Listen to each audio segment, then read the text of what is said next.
My name's David Moont, and I work around the world coaching executives, business managers, regional presidents on the people side of their business.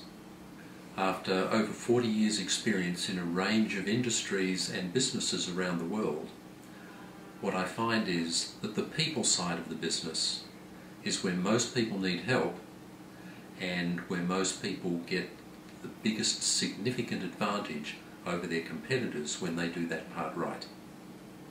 As you develop your business, there are two areas that businesses can be divided into. One is the people side of the business, and the other is the task or the technical side of the business.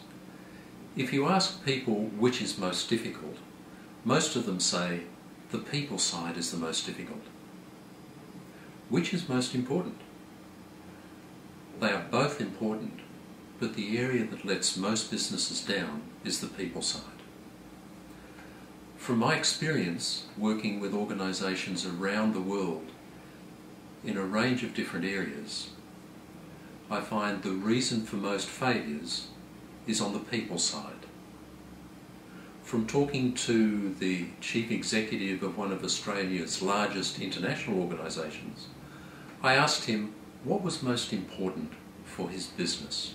What did he want his people to do? His answer was, and a famous answer from other people as well, was that every afternoon at 5 or 6 o'clock, all of his intellectual capital walked out the door. His goal for his leaders was to create an organisation and an environment where all that came back again at 9 o'clock the next day. Those organisations that don't do that are the ones that don't thrive, and many of them don't survive. What's the difference? The key difference in most organisations is their people.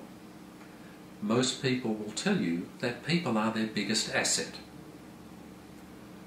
Not maintaining or developing their people can be their biggest failure. Success in business will depend on your people.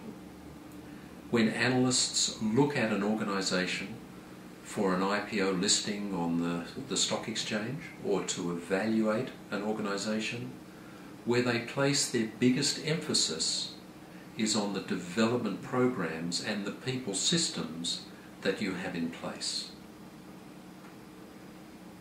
If you wanted to invest in organisations and see and get the best return, over the last 50 years, if you invested in organisations anywhere in the world based purely on the way that they developed their people and their people systems, you would get a better return than any other criteria for selecting your investments.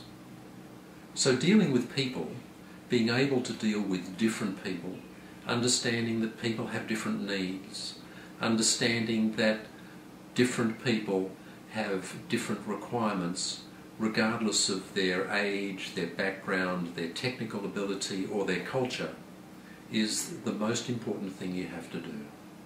If you don't know how to do that, get help for that, because that's what the best people do.